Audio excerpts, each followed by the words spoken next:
after months, years really, of Joe Biden and Kamala Harris referring to our former president, Donald Trump, as Hitler, referring to our former president as, quote, the biggest threat to democracy this country has ever seen. Now, after a shooting that came within centimeters of killing Donald Trump, the former president and current Republican frontrunner, they want to tone down the temperature.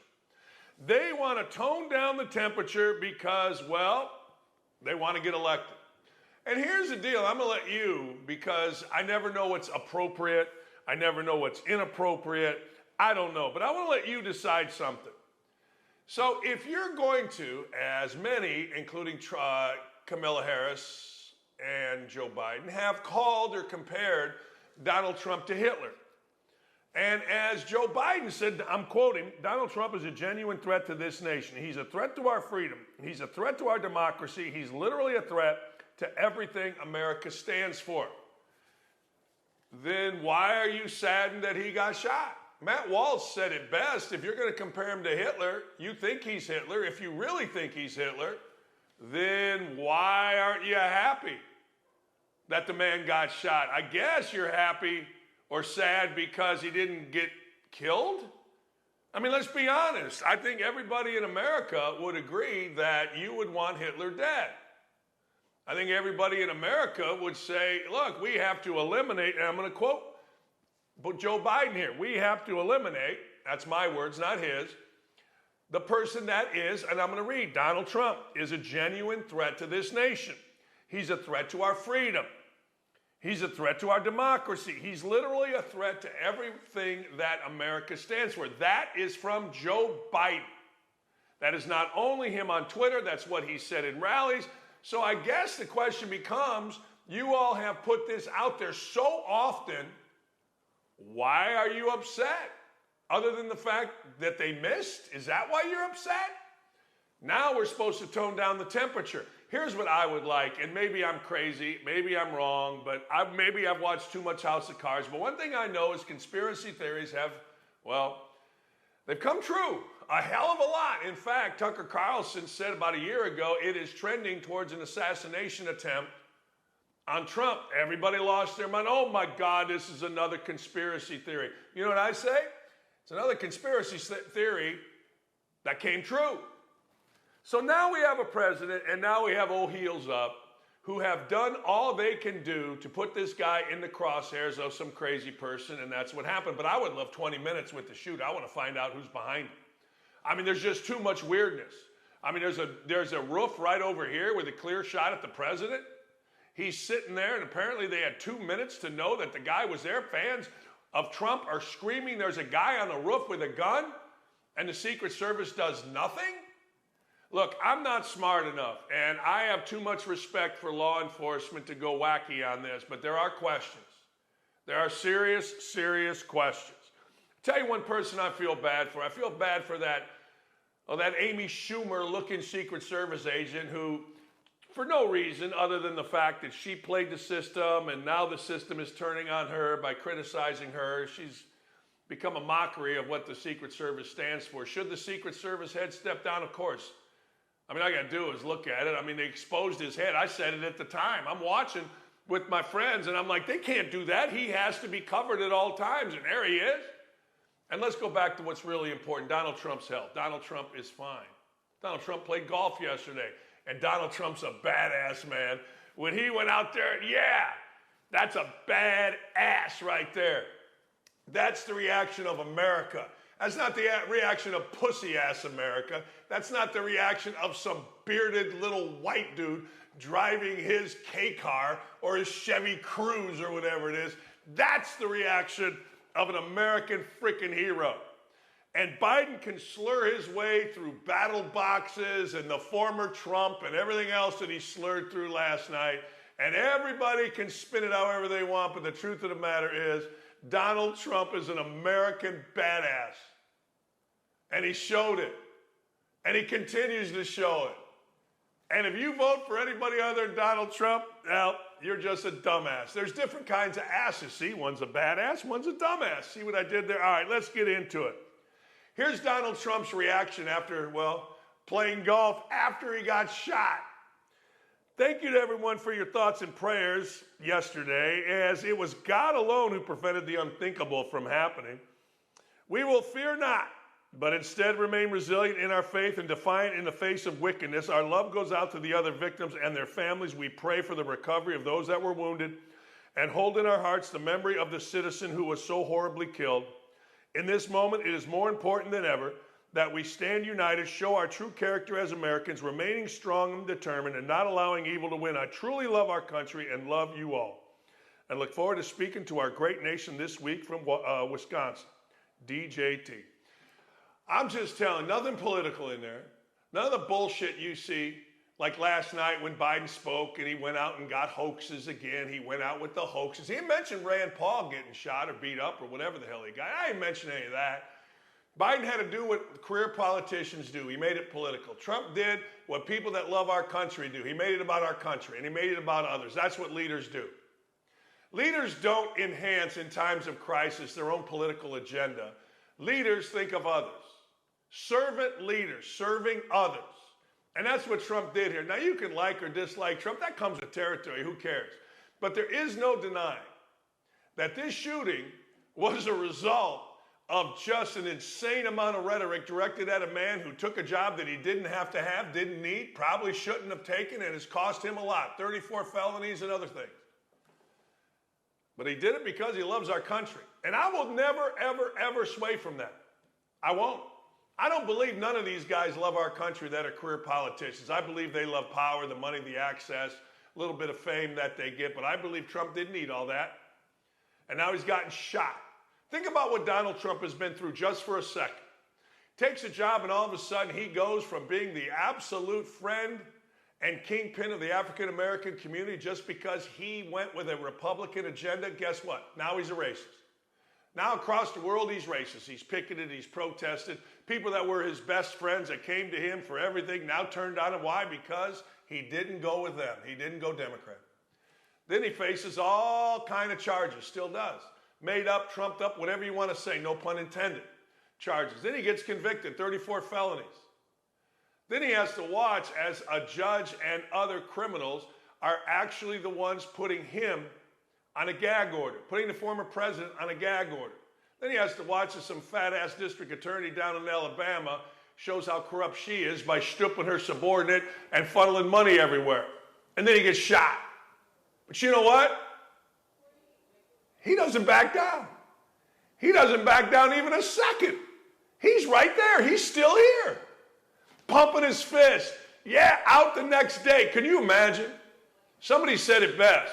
One guy survives a bullet while the other guy is shitting his pants. It's pretty good. Trump's been through a lot, man. And he just keeps coming back. That's America. I am thinking of you now, my fellow Americans.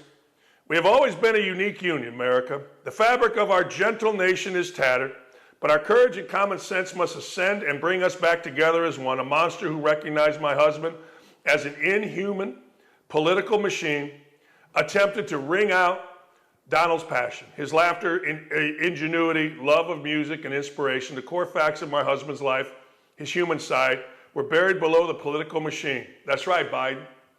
That's right, Kamala Harris. That's right, Hitler, evil, biggest threat to our nation. You people disgust me. Our personal, structural, and life commitment until death is at serious risk. Political concepts are simple when compared to us human beings. Statement from Melania Trump. Now, while Jill Biden is yelling and screaming at us and making damn sure that her dementia-riddled husband can get through a speech, that's millennial Trump. But she can't go on the cover of Vogue because she's Donald Trump's wife. She's the most beautiful, classy, smart first lady in the history of American politics. But you'll never see her on the cover of anything. Why? Well, she's Donald Trump's wife. Again, Donald Trump took a job where his family is vilified that he didn't need. Now it's amazing. Here's more for millennial Trump. Let us remember that when the time comes to look beyond the left and the right, beyond the red and the blue, we all come from families with a passion to fight for a better life together. While we are here in this earthly realm, ascend above hate, the vitriol, and the simple-minded ideals that ignite violence. We all want a world where respect is paramount, family is first, and love transcends. We can realize this world again. Each of us must demand to get it back. We must insist that respect fills the cornerstones of our friendships again. That's Millennial Trump. It's pretty freaking good. It's a brilliant, beautiful woman. But all she's been is vilified by the left, who can't stand anything about Trump. Trump derangement syndrome is true. But let's go back. Let's go back to something. What really happened? Don't know. I'm going to let you figure all that out, but I know what came out of it. The strongest man that I've ever witnessed. I mean, people talk about, well, you played for Bobby. No, shut up. I mean, Trump gets hit, pumping his fist, out golfing the next day, and ready to go. That's a man. That's an American man. Here's what Trump had to say, or here's a little video of Trump exiting playing that evening.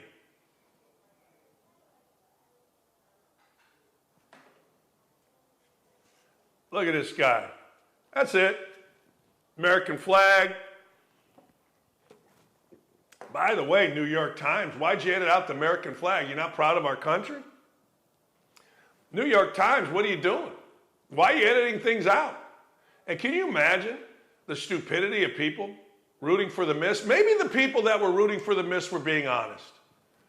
I mean, if you want Hitler eliminated, which he should have been in Germany, if you want the greatest threat to our democracy gone, guess what? Then I guess, if you're being honest, then you would root for Trump getting shot. That's why it's so disingenuous of Joe Biden and Jill Biden and everyone else, AOC, and all these other idiots that have called this man Hitler. Matt Walsh said it. Why now are you glad he's okay? When yesterday, literally, he was Hitler. When yesterday, literally, the President of the United States called this man the greatest threat to our nation's democracy ever. But yet you're glad he's okay? I would think, just outside the box maybe, that if a guy was in our country as Hitler, you would want him eliminated. I would think if the man was the greatest threat to democracy that our country has ever faced, you would want him eliminated. Hell, when Osama bin Laden was seen as the greatest threat to our country, a nation celebrated when he was eliminated. I mean, it was everywhere. Everybody stood up and claimed credit. Obama, everybody, look at what we did, right? Well, why now are you glad Trump made it, you lying pricks? Why? I mean, it's a simple equation. One goes to the other. If you're sworn to protect our nation, if that's what the president's job is, and you've got Hitler in our nation, and you've got the biggest threat to democracy in our nation, why are you glad he's okay? And let's go another direction. Let me show you something. Well, I'm not going to show you something. I'm going to tell you something. You know, if you watch House of Cards, and I had a guy, a very, very influential guy in the first Trump White House tell me, Dan, people think that the White House is West Wing, the show. It's not. It's House of Cards. Like, what? Well, if you watch House of Cards, then you would think this way. Let's see. A week or so ago, the President of the United States told very influential people, enough of the debates, it's time to put Trump in our bullseye. Really? In our bullseye. A week or so ago, President of the United States said, you know what? Biggest threat to democracy there is. So he started with the biggest threat to democracy, went to the bullseye. Oh, by the way, in the middle of this, if you want to get conspiracy theory, in the middle of this, the DEI hire who was protecting Fritos a few years ago and is now the head of the Secret Service denied extra protection for Trump. Let's add it up. Biggest threat to democracy, put him in a bullseye, deny protection. I don't know. You tell me. Does it make sense? I don't know. I honestly don't know. I will listen. It would be interesting to know. It would be interesting to somebody to give me the other side of that. You know the other side. Oh, come on. That's just another conspiracy theory. What, like the Russian hoax? Like what? Tucker Carlson being called a conspiracy theorist for what? Telling people that we are on track for an assassination attempt. Oh, I don't know, Hillary's laptop? Oh, I don't know, you tell me, I don't know. I mean, I got called bad names a few years ago in an article in Indy Star, and one of the things they said was I left or got fired by ESPN to join a conspiracy right-wing website. And everything that Clay and we've talked about here on OutKick has turned out to be true. While everything that the Indy Star and all these left-leaning newspapers turned out to be false. It's odd. It's very odd. All right, so our commander-in-chief, the dementia-ridden, sniffing, lying, ridiculous, let's win at not the ballot box, the battle box, couldn't say it. Couldn't say it was an assassination attempt. Here was Biden after the shooting. President, do you think this was an assassination attempt? I don't know enough. I have an opinion, but I don't have any facts.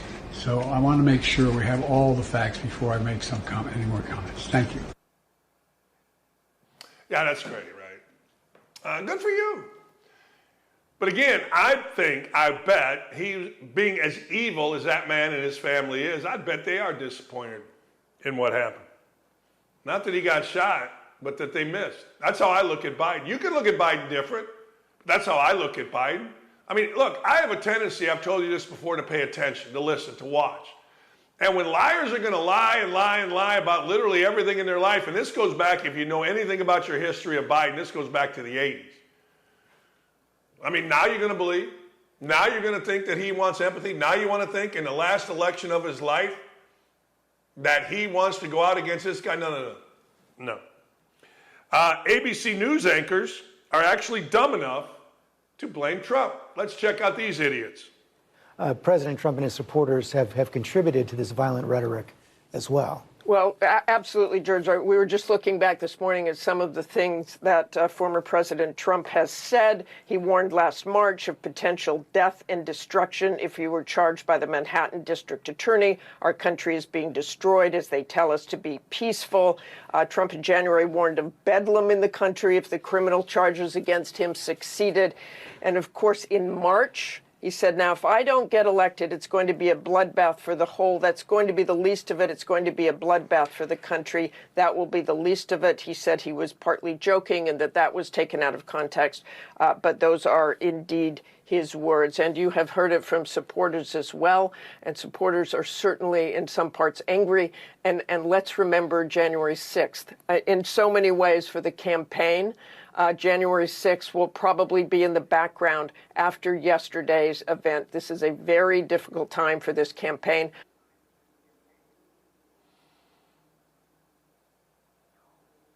All right. I mean, some old hag is mad, right? Oh, okay. Yeah, I mean, she can't just have empathy. These people can't have empathy. They cannot have empathy. They can't have anything but their own politics, because I don't know why. Because that old woman there who forgot her makeup, her life was better under Trump. But because they have this derangement syndrome, and is there anybody in media, again, I'll go with the violent rhetoric. I'm not buying that these guys want to tone it down. Is there anybody in the media you want to punch more than George Stephanopoulos? But they just can't do it, right? They just can't do it. They just can't tell you the truth. They just can't have empathy. They just have to continue. Yes, getting shot was Trump's fault. Had nothing to do with the leader of the free world, the most powerful man in the world, if we're going to go conspiracy theory like they are, saying put him in a bullseye. Nothing. Couldn't have it. No. All right, let's hear from a few others. Bill Maher. I like Bill Maher. I don't really like Bill Maher. I guess Bill Maher's coming over to the conservative thinking, or at least moderate, at least being a human being. But let's hear from Maher. Well, unequivocally denounced. I don't care what you think about that.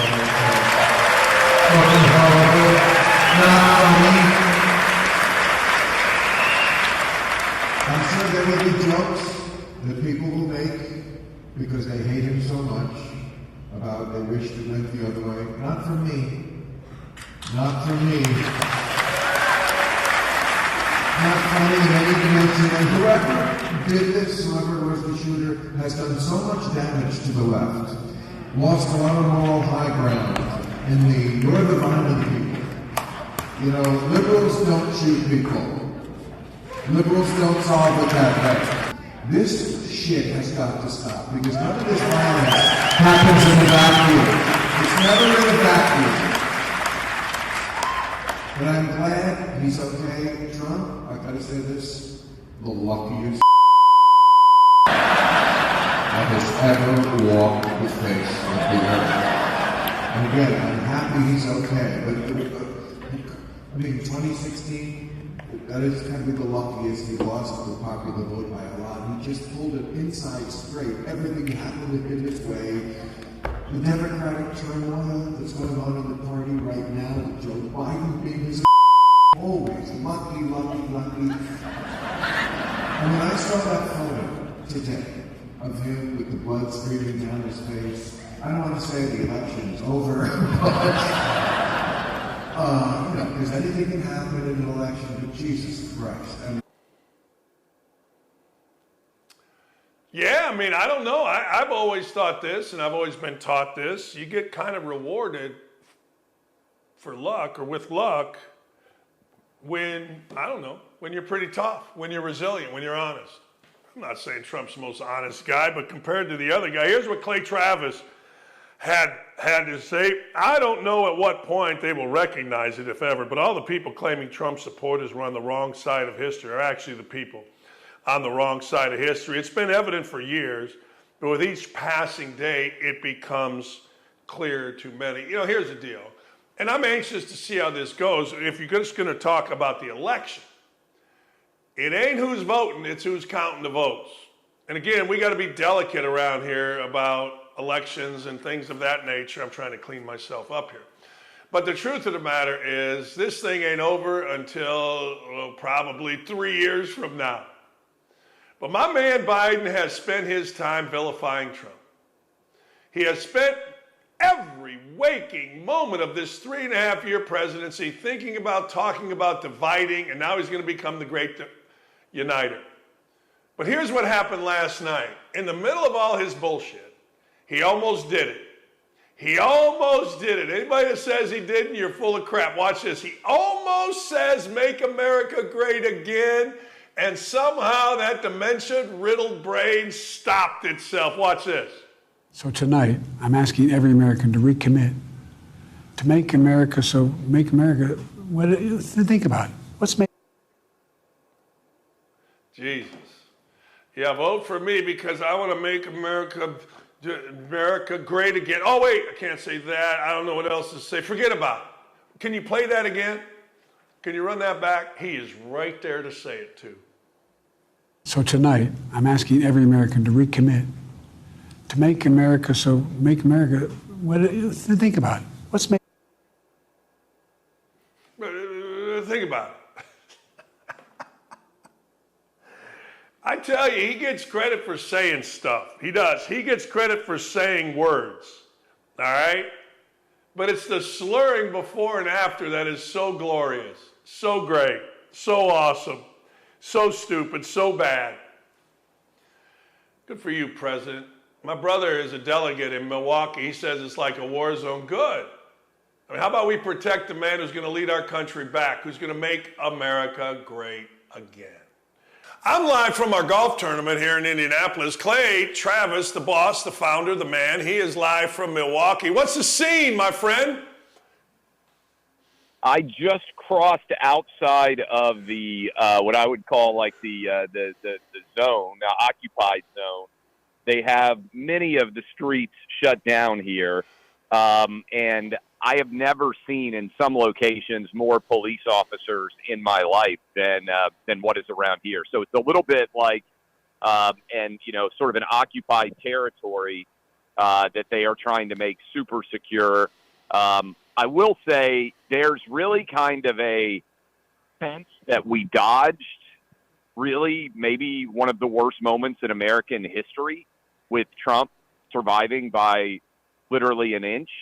And there's almost I would say a collective sense of relief that's merging into joy as it feels like Trump is going to win in 2024 as long as we can keep him alive. I don't understand how Democrats attack him now. I thought his response in real time, I bet you felt the same way, Dan, was one of the baddest ass things I've ever seen in American political history.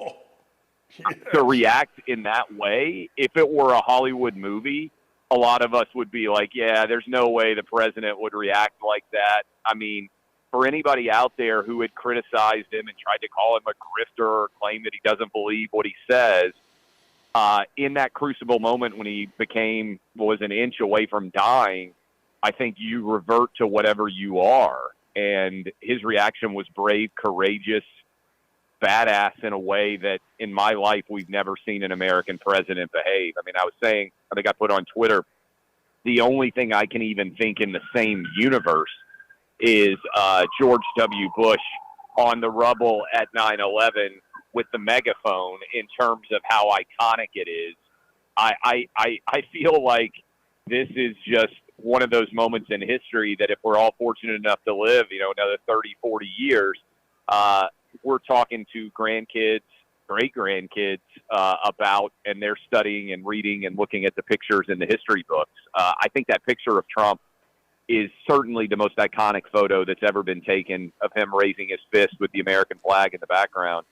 Certainly the most iconic photo that I've ever seen of an American president. And I think that's going to reverberate throughout the decades to come, long after the immediate aftermath and moment of that incident has passed. I think the emotional impact of that image is going to resonate for years and years, decades to come, maybe hundreds of years to come, hopefully. It was announced today that Judge Cannon, dismissed Trump's classified documents criminal case. Is this a big deal? I know there's bigger issues, obviously, but is this a big deal for Trump? Oh, hold on. I haven't even seen that news. So, sorry, what that Judge Eileen Cannon? I haven't even seen that news. So you're hitting me with news. She dismissed. Oh, yeah. Yeah, Steve Cortez, Judge Cannon dismissed Trump's classified documents critical case. Judge Cannon says the appointment of Jack Smith as special counsel violates the appointments clause. Democrats' lawfare campaign is blowing up in real time. A victory for the rule of law. And then he has the United States District Court has a ruling on Twitter right now. That case is dismissed. So I mean, you're catching me. I haven't even seen that. I hadn't been on my phone in the last 20 minutes or so. It's, like I said, pretty chaotic up here. So look, the classified documents case, as I have said for some time, when it is acknowledged that Joe Biden had classified documents, and that they're not prosecuting him, according to Robert Hur, because the president doesn't have the mental capacity to be able to be charged with a crime and convicted by a jury. When he willfully retained those documents, to me, it has been impossible to justify Trump keeping those charges going against him, because it does feel like selective prosecution. I said last night, if Joe Biden actually was the person that he claims that he is, and if he was trying to do what he claims that he is now, which is unite the nation, dial down the temperature, what he should have done is, let me just kind of take people through this. The FBI is conducting the investigation into the attempted Trump assassination. That is Joe Biden's Department of Justice, the FBI, which is Federal Bureau of Investigation, takes over in assassination attempt cases like these. Simultaneously, the FBI is trying to, through the Department of Justice, put Trump in prison for the rest of his life. That is an untenable conflict. And I said that Biden last night should have announced that in order to ensure a free, fair, and impartial investigation into the assassination and to heal the nation as best he can, that he is going to end all federal prosecution of Trump, pardon him from all offenses, and actually make this an election on issues as opposed to a referendum on Trump's freedom. That's what should have happened. But this is a massive legal win. It'll be appealed. But it is just a monster win for for Trump. If what you're saying, again, I haven't had a chance to read the ruling myself yet, but if what you're saying is true, then also it puts the Biden administration in an incredibly difficult position, because are they going to come out and rip Trump not being prosecuted for classified documents while they're still refusing to release the audio transcript of Biden? It's a huge win for Trump, but also just a monumental trajectory here in the collapse of the lawfare around the Biden regime. Last thing before I let you go, I know you got to run, Clay. Right now, I know you're big on the polling. I've said this about polls. I've said, look, yeah, it matters who votes, but it matters more who counts the votes. Are the Republicans equipped? Are they prepared for election night? Well, look, I think this moment right now, I think there were a lot of people, even left-wingers, who watched the way that Trump responded to that incident.